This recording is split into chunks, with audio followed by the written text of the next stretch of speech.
Y consulta, estimados y estimadas, ¿cómo les ha ido con el trabajo?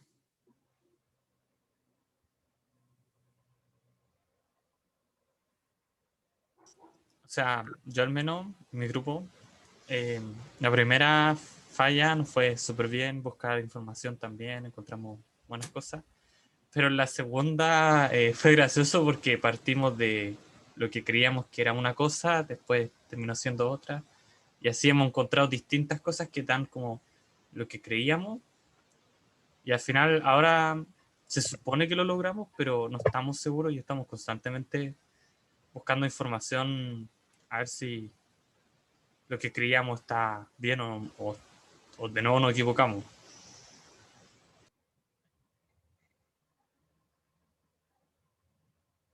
Ya.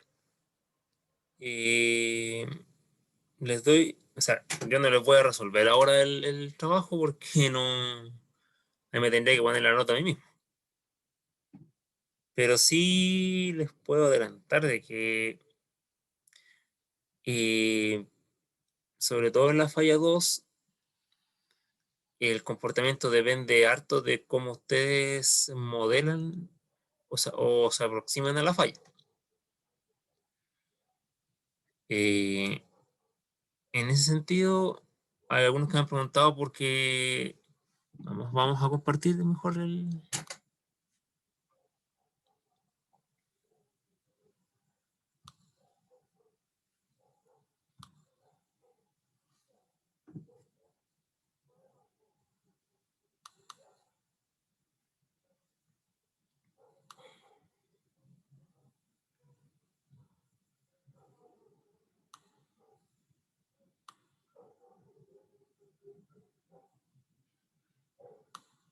Ya. Algunos me han preguntado, porque no a todos se les da esto, que el sobrepic de ustedes es mayor al post falla que antes falla.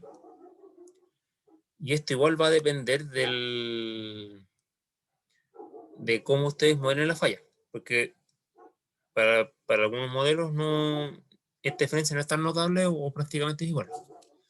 Lo que sí es importante, y por aquí viene una de las pistas más claves para poder resolver esto, es que aquí la salida está presentando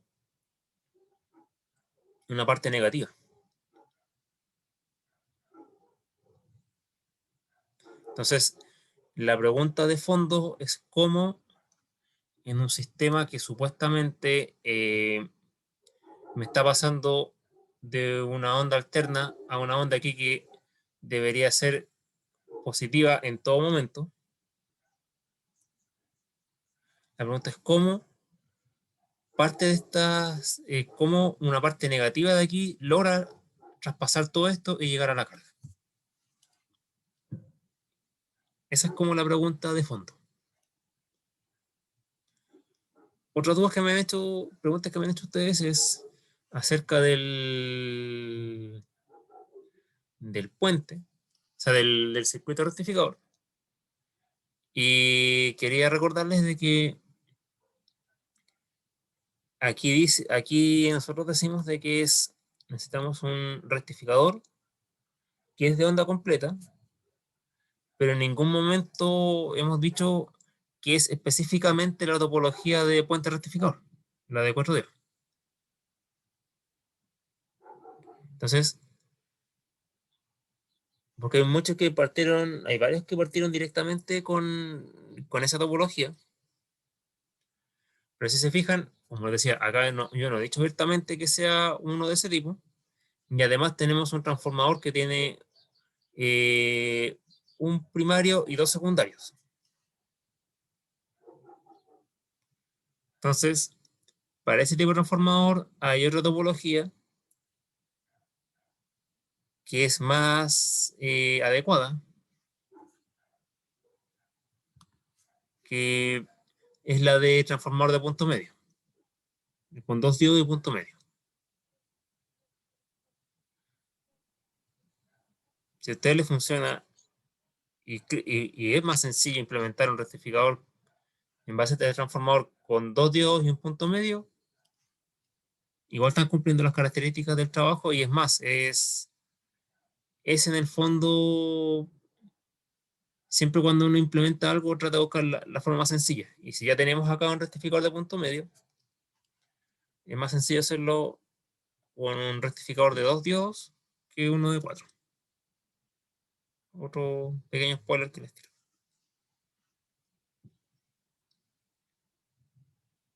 ¿Cuál es la otra duda frecuente?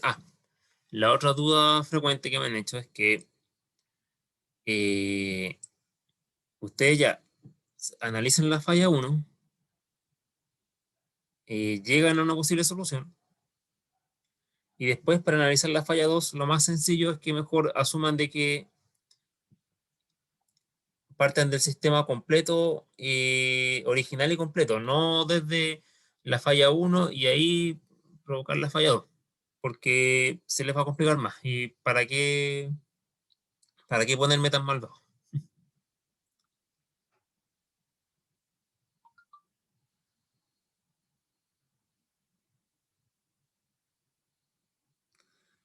¿Alguna otra duda o comentario?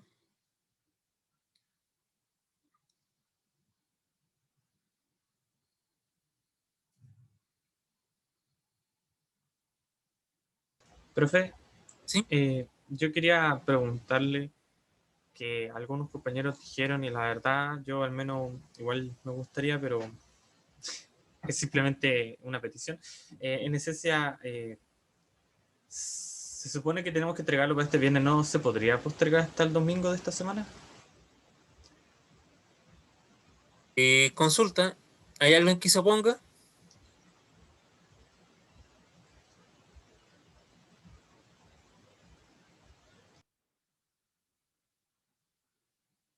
Ya, porque si no hay nadie que se oponga, ya, está bien, dejémoslo para el domingo. Ya, vale, muchas gracias.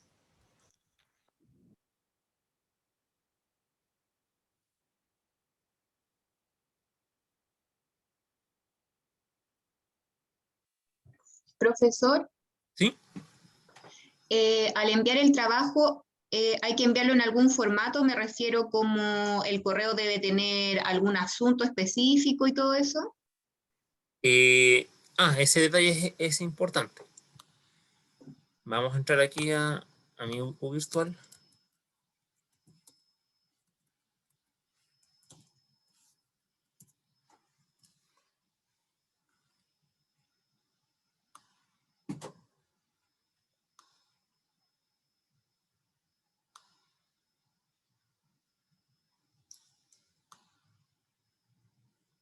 Ya. Ustedes para la entrega, la gran mayoría ya me han enviado sus grupos, así que hoy día debo conformar los grupos en el sistema, acá. Y la entrega ustedes deberían eh, entrar al icono, entrar a la tarea. Bueno, aquí como yo soy el creador, aquí me aparecen los envíos, pero cuando ustedes ingresan a su virtual, hacen clic en el icono de la tarea y en algún apartado les aparece entrega y ahí suben los archivos. ¿Uno solo por grupo, profe? Eh, Pueden, sí, literalmente es que cuando yo los conformo por grupo, cualquiera que suba automáticamente va a aparecer para todos el mismo trabajo. Ya, ok.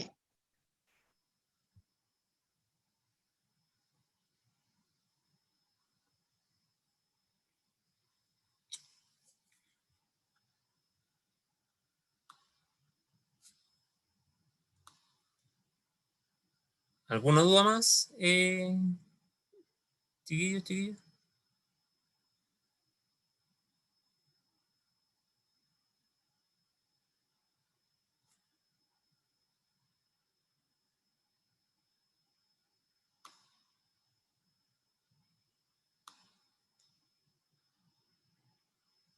Si no, nos vamos a la PPT de transistores.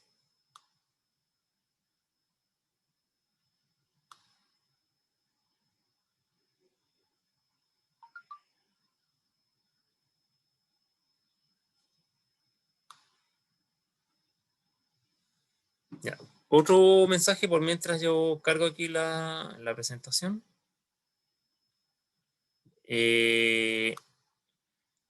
Ayer me llegó un correo que creo que hoy día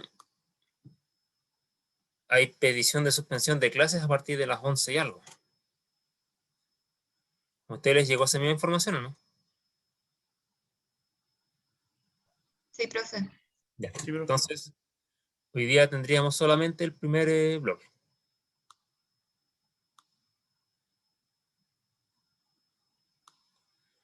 Aunque si quieren hacerme consultas de forma voluntaria, si tienen más dudas por la tarea y muchos se quieren conectar voluntariamente, yo igual me podría conectar un rato en el segundo bloque. Si quieren, pero sería solo para responderle dudas, no para pasar materia. Si es que ustedes quieren.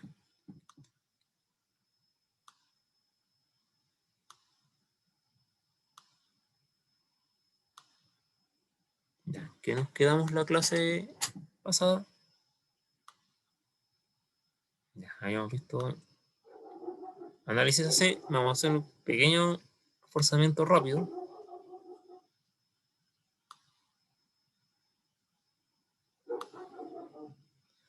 Ya, nosotros decíamos de que el transistor en modo AC iba a trabajar como un amplificador. O sea, yo voy a tomarlas, voy a conectar una señal AC, idealmente de un valor pequeño, y el sistema, como tal, va a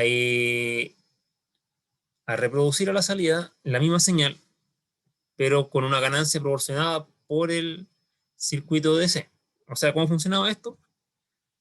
El circuito DC polarizaba las uniones del transistor para asegurarme que estuvieran en modo activo,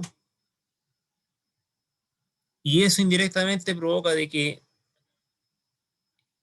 reciba la señal AC, tome la energía de la fuente DC y a la salida replica la misma señal AC, pero como decía, tomando la energía desde la fuente DC y por lo tanto amplificándola.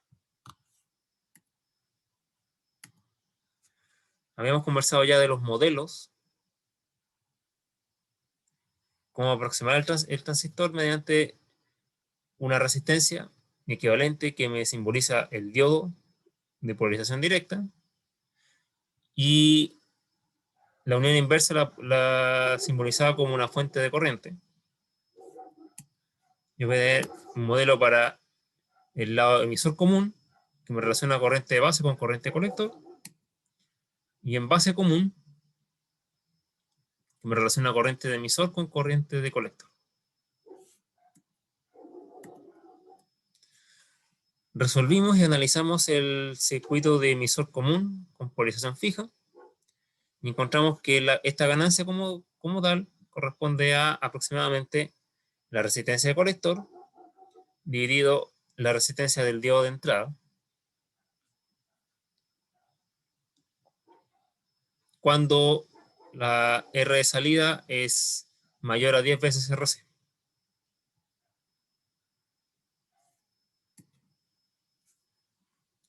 Vimos que además, cuando nosotros no puenteamos la resistencia de emisor RE con un condensador, nos queda un circuito así, y al analizar este circuito, vemos que la ganancia se reduce bastante, porque ahora es beta RC dividido ZB, y ZB correspondía a beta RE. Entonces, aproximadamente esto queda como RC sobre ahora la RE externa, y no la RE interna, que esta tiende a ser de valor de varios cientos de ohm o kilo ohms, a diferencia de esta resistencia E, que es de algunos ohms. Entonces, en resumen, cuando a mí yo quería amplificar, a mí me convenía, me conviene tener este condensador de puente. ¿Por qué? Porque esta resistencia, desde el punto de vista continuo, me ayuda a ser más inmune al parámetro beta, pero desde el punto de vista alterno me limita la ganancia, así que es mejor puentearla. Y vimos de que la configuración en colector común replicaba algo parecido a lo que vimos anteriormente al emisor común sin puenteo, pero esto me asegura una ganancia prácticamente unitaria.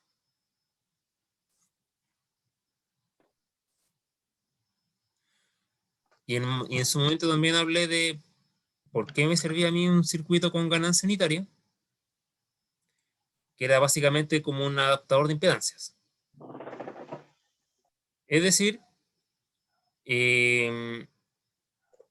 cuando yo quiero conectar una salida, tengo una señal con una fuente, un generador de señal con una impedancia Thevenin no despreciable respecto a la carga original que quiero usar.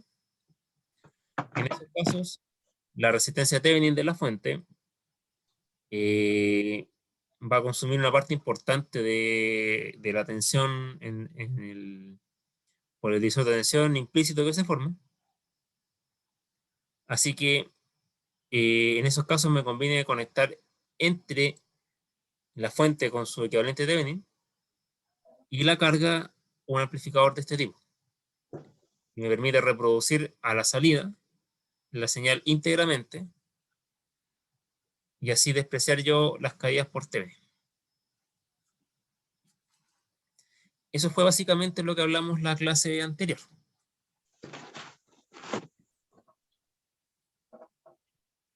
Ahora vamos al análisis AC con carga. Resulta que los modelos que les he explicado anteriormente corresponden a idealizaciones. De hecho, en estas ecuaciones que estoy considerando acá, estoy viendo al amplificador sin la impedancia sin la fuente, con la impedancia de Thevenin, equivalente, ni la salida, ni la resistencia de salida, que básicamente uno siempre cuando va a ocupar un amplificador, en el fondo es para alimentar una carga con una fuente y no para conectarlo en vacío. El problema es que si yo agrego acá a estos modelos que hemos estado viendo en estas clases, una fuente con resistencia equivalente y una carga, teóricamente, esto es distinto. Así que yo debería comenzar a hacer el análisis AC de nuevo. ¿Cuál es el problema? Es que es poco práctico realizar los análisis cada vez que uno realiza modificaciones. Así que uno por lo general buscaría una forma de cómo poder proyectar estas conclusiones que hemos visto ahora a sistemas con carga.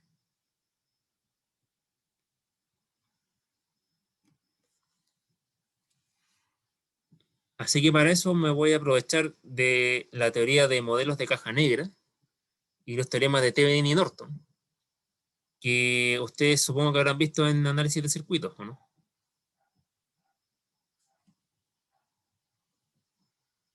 ¿Vieron esos conceptos ustedes en circuitos? Sí, profe. Básicamente, entonces, no tengo que, se no voy a entrar en mayor detalle, pero sí puedo decir de que un modelo caja negra básicamente es un sistema al cual yo no conozco sus componentes internos y lo caracterizo viendo sus alimentándolo con determinadas señales y viendo su respuesta. viendo básicamente respuesta de entrada-salida. Y esa salida como tal la voy a expresar como elementos lineales, más algunas fuentes dependientes que me permitan ayudar a caracterizar comportamientos más complejos. En este caso voy a ocupar un modelo de caja negra de 2 puertos, uno de entrada y otro de salida.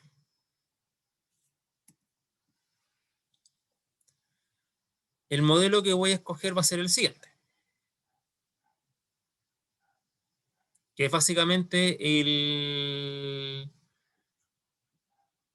es similar al modelo que hemos estado trabajando para el transistor solo. ¿En qué consiste? La entrada simplemente como una resistencia de entrada, una impedancia de entrada. La salida como una fuente de tensión con una impedancia de salida. Y si se fijan acá, esto es importante porque esta fuente de tensión tiene una ganancia VABNL, se simboliza acá. Y esta ganancia es la ganancia en lazo abierto, que es la que uno determinaba como la relación de entrada y salida, de voltaje de entrada y voltaje de salida en condiciones ideales.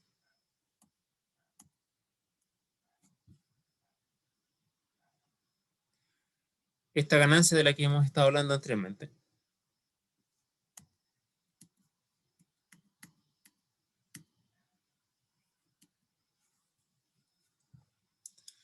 Mientras que la resistencia de entrada y la resistencia de salida también las obtengo en base a las impedancias de salidas y las impedancias de entradas que analicé anteriormente en el caso ideal. ¿Cómo obtenía esas impedancias? Yo simplemente veía la relación entre voltaje de entrada y corriente de entrada y de voltaje de salida y corriente de salida para las configuraciones ideales. Esos no se preocupen porque están aquí detallados en la PPT y tengo que subirles otro material más donde hay unas tablas de ganancia en lazo abierto, impedancia de entrada e impedancia de salida para distintas configuraciones de transistores. Eso se lo tengo que subir en estos días que lo estoy preparando.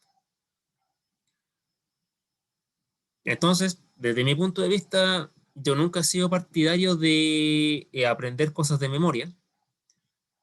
Así que creo que si alguien ya se dio la molestia de hacernos una tabla donde estén estos parámetros para distintas configuraciones circuitales, es más conveniente para uno aprovechar esas tablas y aplicarlas en problemas prácticos que pedirles que las empiecen a desarrollar de nuevo. Entonces, para mí es súper cómodo esta metodología porque, como les decía, para la mayoría de las configuraciones conocidas, estos 3 parámetros ya están establecidos y parametrizados. Y yo simplemente voy a las tablas, los reemplazo por una configuración específica y allí conecto entradas y salidas. Veamos qué pasa cuando yo conecto una carga real ya al sistema. Esta ganancia, que está aquí, se aplica a un divisor de tensión, que se forma entre la impedancia de salida del amplificador y la resistencia de carga. Como buen divisor de tensión, la salida sería RL sobre RL más R0. Y por lo tanto, mi ganancia en lazo cerrado, que sea mi ganancia, quiero decir con carga, sería BI sobre este B0. Y este B0 es básicamente, como decía, esta ganancia por el divisor de tensión. Y por lo tanto, yo puedo establecer de que mi nueva ganancia es la ganancia original, sin carga, multiplicada por el divisor de tensión. Como un buen divisor siempre va a ser menor o igual a 1, yo puedo decir de que el amplificador con carga reduce su ganancia. Ya no van a ser, por ejemplo, como en el caso de la clase anterior, los 300 y tanto, 300 y tanto de ganancia, sino que se va a reducir por el efecto de este divisor de tensión de carga. Y a su vez, la ganancia de corriente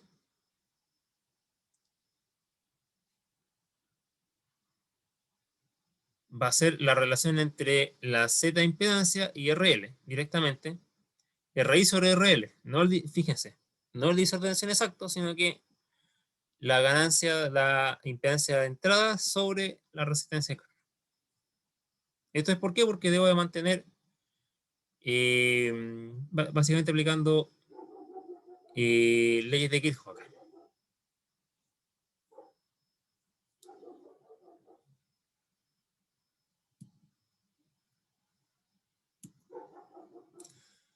Eso es por el lado de conectar una carga.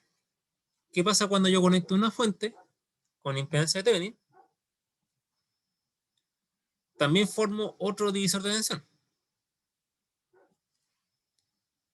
Y este nuevo divisor de tensión también va a provocar una disminución en la ganancia de voltaje.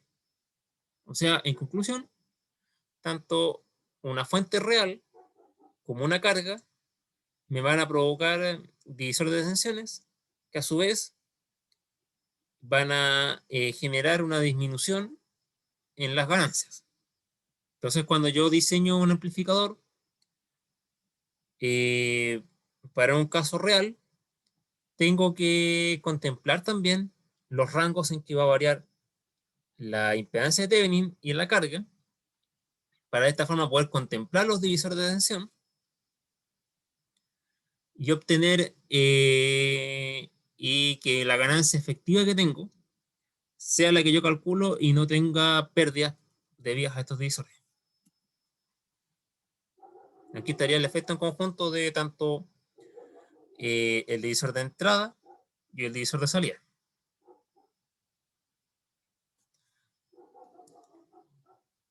Consulta, estimados y estimadas. ¿Cómo podría yo reducir estos divisores de tensión? De tal forma de que mi ganancia con entrada y con carga fuera prácticamente igual a la ganancia original que tenía yo del amplificador.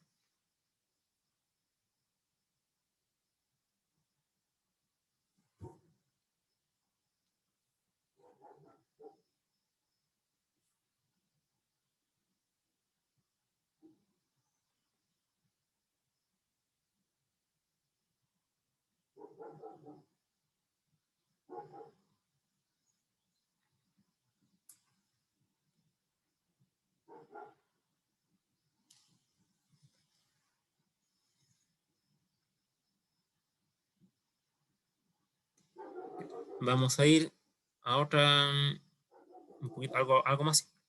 Partamos por el divisor de entrada. Para que la ganancia en lazo abierto, o sea, a la ganancia con fuente real, sea aproximadamente igual a la ganancia en lazo abierto que tenía originalmente, lo ideal es que este divisor de tensión fuera prácticamente igual a 1. Consulta, chiquillos, chiquillas. ¿Cómo podría ser que este divisor de tensión que estoy marcando acá, lo voy a marcar mejor con el puntero,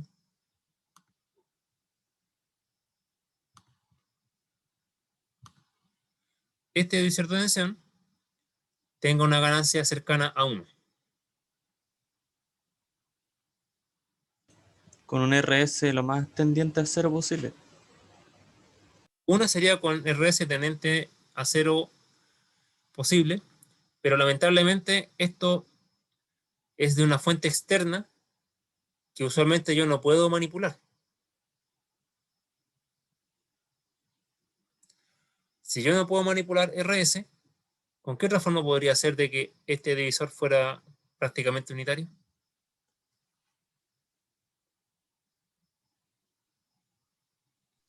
Que el RI Con un tuviera el RI muy valor. elevado. Exactamente. Ahí fueron a 2 que hablaron, así que ahí las felicitaciones se las reparten. Sí, con un RI, mientras el RI, cuando el RI tiende a infinito, el efecto de RS es despreciable y por lo tanto yo puedo cancelar RI sobre RI y mi ganancia es prácticamente unitaria. Entonces, en conclusión, un amplificador o una configuración de amplificador, entre mayor sea su impedancia de entrada, va a ser de mejor calidad. O sea, va a ser más inmune a las variaciones a la presencia de fuentes reales. O sea, para mí, idealmente, un amplificador debería tener una impedancia de entrada prácticamente infinita para que sea lo más ideal posible. Y por otro lado, si nos vamos al divisor de salida,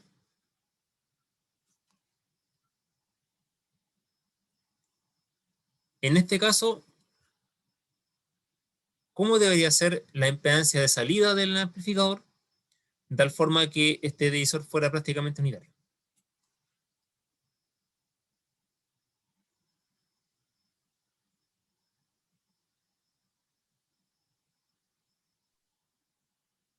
Ahí sí debería ser la más chica que se pueda. Sí.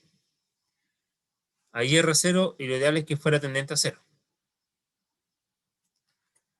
Entonces,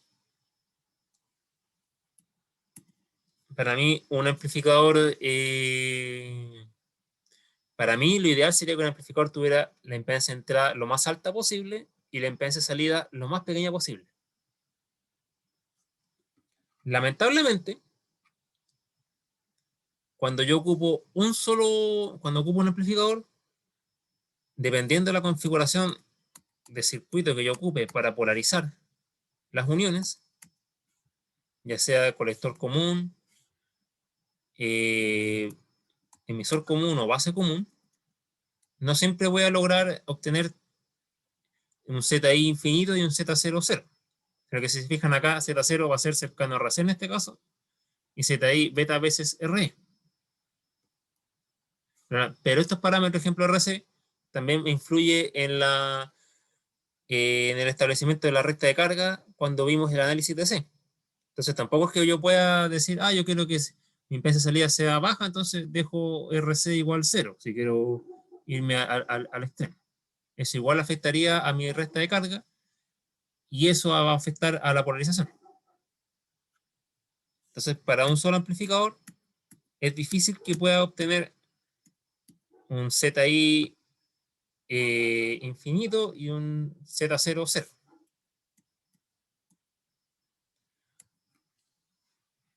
¿Cómo puedo yo acercarme a algo así? Con un modelo de cascadas.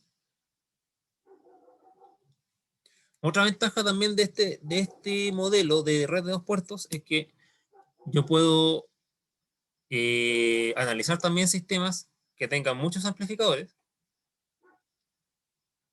y cada uno conectado al siguiente.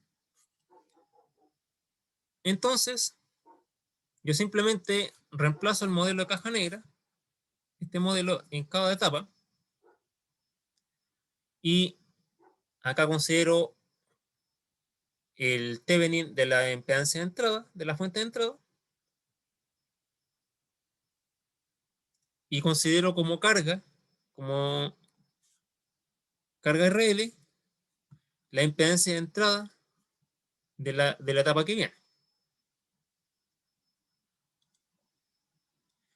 Y sucesivamente para esta etapa, considero como resistencia de fuente, RS, la impedancia de salida de esta fuente, y como carga la entrada de esta fuente. Y así sucesivamente.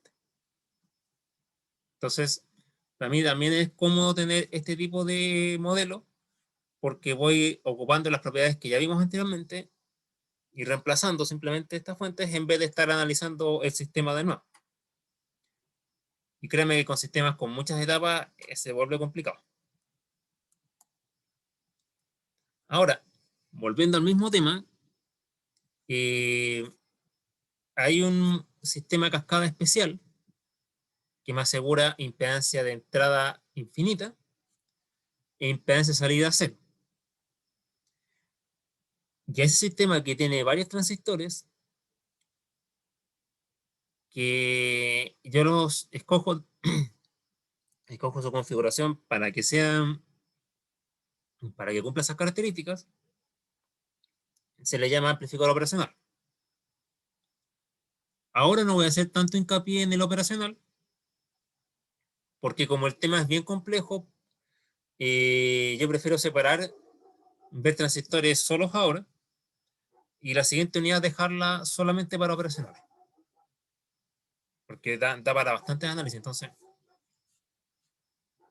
prefiero verlos como temas separados.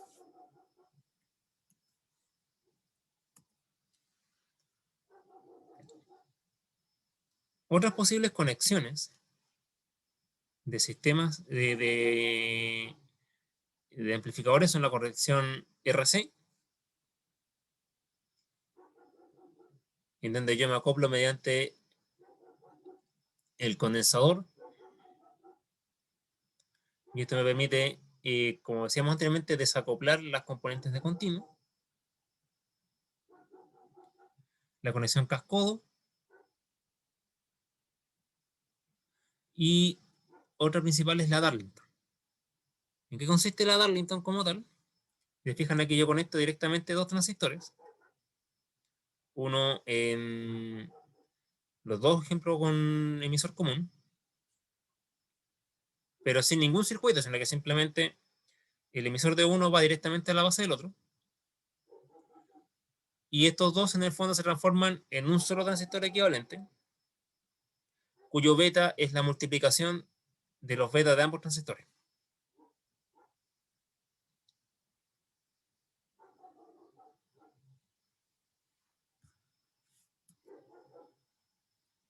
Ya, entonces, antes de pasar al modelo híbrido, hagamos un pequeño repaso. A ver, ¿qué hora es? 10:30. Entonces, en resumen, yo tengo ya el transistor, que es un sistema, o sea, es un dispositivo que me permite amplificar señales, que necesito polarizarlo con una fuente DC, y una vez con esa polarización, yo puedo tomar una fuente AC pequeña y amplificarla. ¿Qué ganancia voy a tener? Va a depender de la configuración que estoy usando y de los parámetros que estoy usando, de la resistencia. Cada configuración va a tener una distinta ganancia, y esa ganancia yo les voy a pasar ahora la tabla, entonces no es necesario estar calculando, haciendo el análisis de malla cada rato. Ahora, si ustedes no están convencidos de esos resultados, vieron cómo nosotros los dedujimos y pueden, mediante teorema de circuitos, encontrar esas ganancias. Ahora, con esas ganancias, con esos análisis y esas tablas, ustedes pueden encontrar los parámetros de RI, R0 y ganancia en lazo abierto.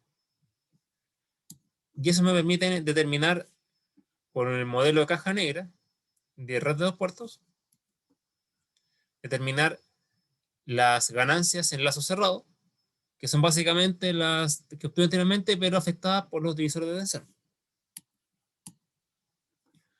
Y en un sistema real que yo tengo, puedo tener varias etapas. Simplemente voy conectando esta red de dos puertos y viendo determinando con ello las caídas reales. Y también vimos de que entre más alta sea la R0 la RI, y más baja la R0, el amplificador va a ser lo más ideal posible. Ahora, una duda importante que surge es cómo yo relaciono esos parámetros, principalmente la resistencia del diodo como polarización directa, cómo lo saco de las hojas de datos. Y el problema es que en las hojas de datos, los datasheets, no están directamente, no están explícitos esos parámetros. Están, pero con otros nombres. ¿Y por qué están con otros nombres? Por un modelo que no ocupaba antiguamente, que se llamaba modelo híbrido, que está caracterizado con 4 parámetros. Este es un poquito más genérico que el modelo que analizamos anteriormente del transistor, pero fácilmente uno puede deducir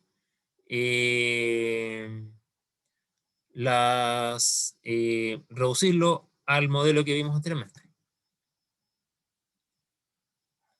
Es un poco más complejo de analizar, pero sí es más detallado el modelo a la hora de simular. Y lo que hace es combina un equivalente de Thevenin de entrada y uno de Norton de salida.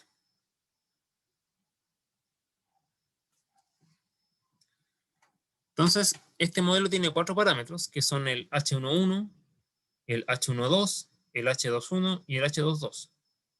Si vemos el H11, es relación entre voltaje de entrada y corriente de entrada, o sea, en el fondo es una impedancia de entrada, que esto está dado en ohms. Y esto se toma originalmente como la razón entre VI, voltaje de entrada y corriente de entrada, cuando el voltaje salía es 0. O sea, reemplazando acá por un cortocircuito. El H12, básicamente es la relación entre voltaje de entrada y voltaje de salida, cuando la corriente de entrada es 0.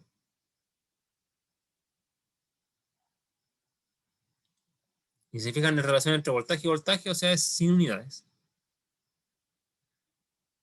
El H21 es la relación entre corriente de salida y corriente de entrada cuando tengo acá un cortocircuito. También no tiene unidades. Y si se fijan en el fondo, esta es la famosa fuente de corriente que hemos estado hablando. Y el H22 es la relación entre corriente de salida y voltaje de salida cuando la corriente de entrada es 0. O sea, esto se mide como está en paralelo acá, y la relación entre corriente y voltaje se mide en 1 partido ohms o Siemens. Ahora, si retenemos esto bien en la memoria, y vamos al principio del análisis AC, podemos ver de que acá tenemos originalmente entre entrada y salida, perdón, en la entrada tenemos simplemente una resistencia, y a la salida tenemos una fuente en paralelo con una carga.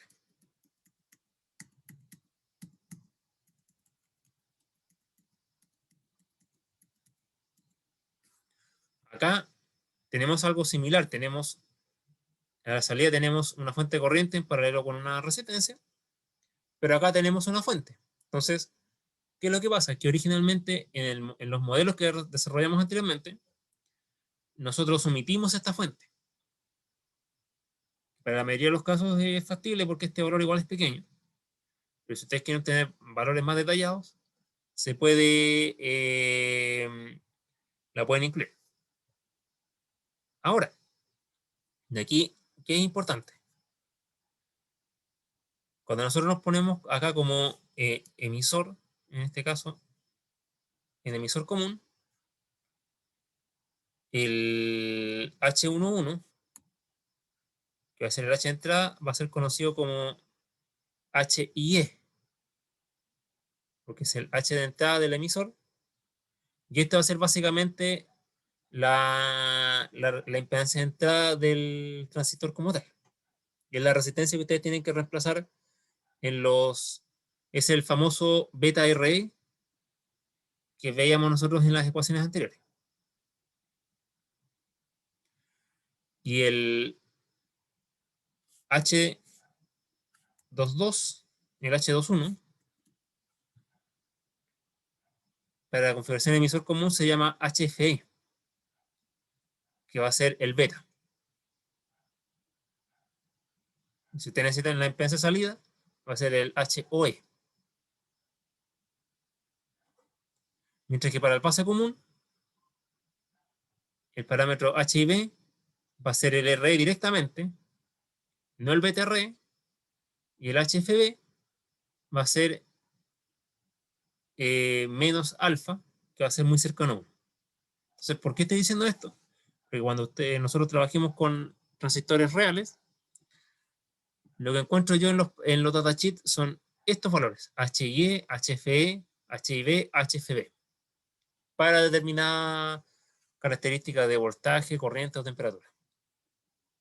Entonces, cuando yo estoy muy acostumbrado a trabajar con parámetros alfa, beta y RE, como están en los libros, después voy a ver la hoja de datos y me desespero porque no encuentro ningún parámetro.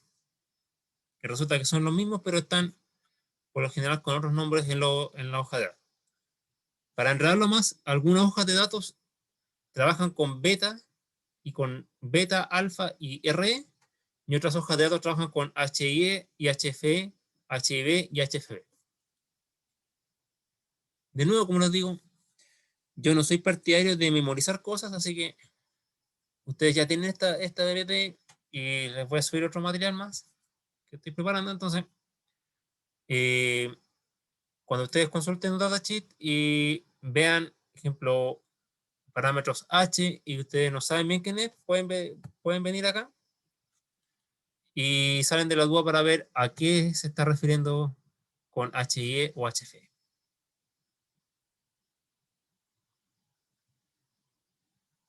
¿Dudas hasta el momento?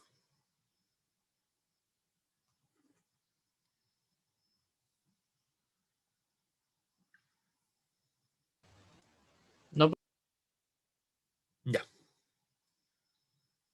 Entonces, si no hay dudas, chiquillos, estaríamos terminando. Ya confirmado de que la tarea la dejaríamos para el domingo. El domingo le voy a poner por si acaso domingo 23:59 con 59 décimas y 59 centésimas. Y a no ser que alguien se oponga. Pero no creo ese escenario.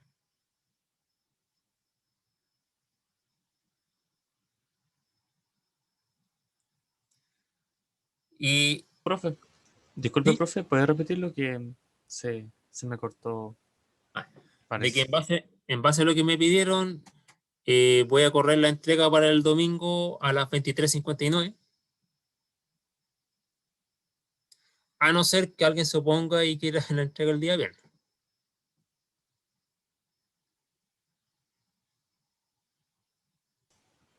Ah, ya vale. No, no creo que nadie Pero se ponga. eso no creo que... No, pero a veces nunca falta la situación.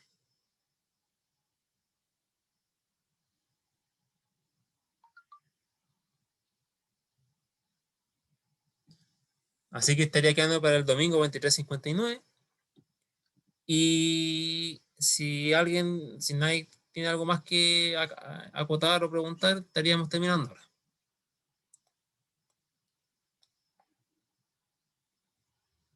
Profe, como consulta, ¿usted no conoce de algún libro que pueda servir quizás de fuente, pero netamente para resolver ejercicios de transformador que tenga punto medio? Porque la verdad, con punto medio, eh, he visto que es como analíticamente, pero de forma como de cálculo matemático, muy poco, la verdad. Ya. Creo que mi memoria a corto plazo siempre me falla, así que creo que varias clases les he prometido que les voy a subir el Boilerstart y creo que no lo he hecho. Ahora lo hago sin falta. Y además del Boilerstart, les voy a anotar algunos por el chat. Boilerstart es porque lo he encontrado yo por ahí. Está el Boilerstart de electrónica.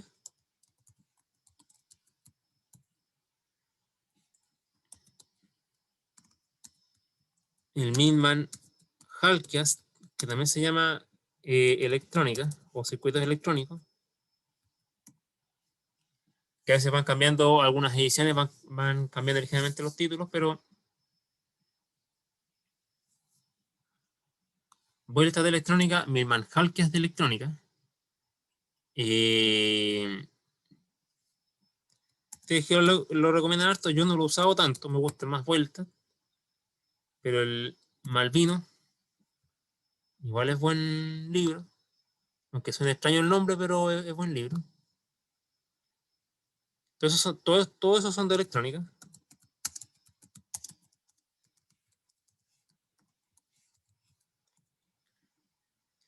Y el otro, que para este caso es bueno, pero solamente la parte de rectificadores, es el Rashid Mohamed. Voy a poner M porque no me acuerdo bien cómo se escribe Mohamed, si es con una M o dos M. Rashid, que es de electrónica de potencia.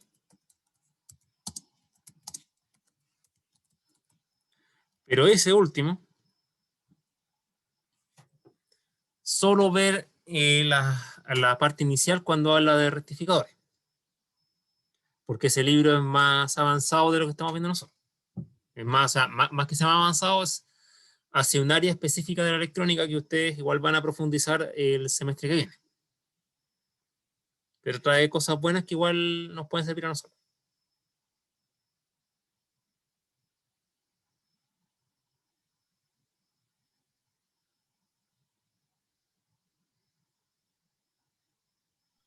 Ya, profe, muchas gracias.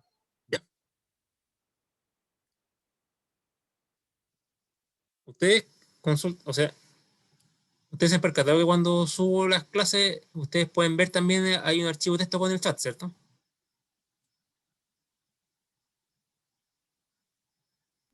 Sí, profe. Ya. Para que puedan sacar de ahí después los libros. Ya.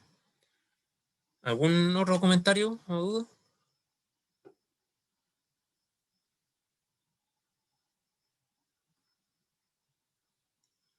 Si no, estaríamos finalizando. Cuídense, chiquillos, que estén bien. Igual, profe. Ya, profe. Que le vaya bien. Ahí nos vemos. Chao. Chao, chao. Chao, profe. Chao, profe. Chao, chao.